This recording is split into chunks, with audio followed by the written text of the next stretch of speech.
It's called motor neuron disease. Life expectancy is 2 years. Why?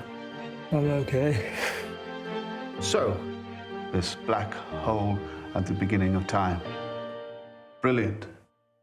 Brilliant, Steve. However bad life may seem, while there is life, there is hope. Thank you. Eddie, it's so great to meet you. I'm a huge admirer of you and your work as an actor. And I have to just start off by saying this film was incredible. Your performance was amazing. And portraying Stephen Hawking is no simple task. So what was your reaction when you found out that you got this role? Well, first, thank you. That's really generous. The first reaction when I chased the role pretty hard. When I read this script, I hadn't realized. Well, I just couldn't believe that there was this story behind this man who is so famous, and that I had no idea that there was this entire history behind him.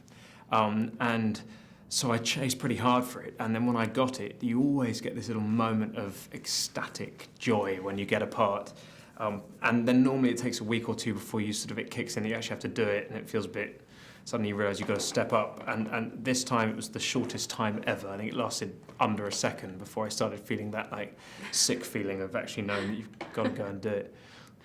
I mean, the display of emotion for any actor is paramount, but I feel like as Stephen his physical capabilities declined, you really had to isolate your muscles in your face to really express your emotion. How did you even go about doing that and learning how to go about that? Well, I went about it by collecting as much documentary material of Stephen as I could, and I wish there was some wondrous, glamorous way I could explain it to you, but it was literally having that on an iPad and sitting in front of a mirror and trying to replicate muscles. But the interesting thing is as some of his muscles stopped working, it's like muscles that we wouldn't normally use, a lot of the ones around the eye, what started becoming his forms of expression. And so what was interesting in the process was trying to learn to isolate muscles that you basically haven't used before.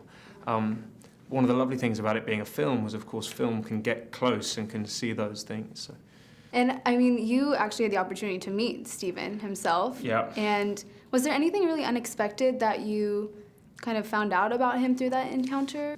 I mean, what was weird as I was driving to meet Stephen is I suddenly thought, God, despite having watched everything, I have no idea what to expect or how I will feel. And to be totally honest, when I met him, because of all this pre-knowledge and because he is such an extraordinary man, has such an extraordinary brain, I was paralysed with sort of awe.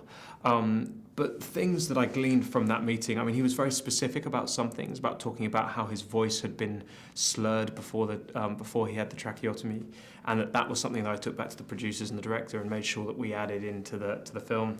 But also, he's just so funny. He's just incredibly upbeat, incredibly perceptive, doesn't miss a beat. He's got and so those were all qualities that I then took into the filming, or tried to sort of emulate. Absolutely. While I was watching you in this film, I was amazed at just the physicality that you had to really embody, just the poses and positions that you had to hold for extended periods of time. I mean, what was it like sort of breathing in and out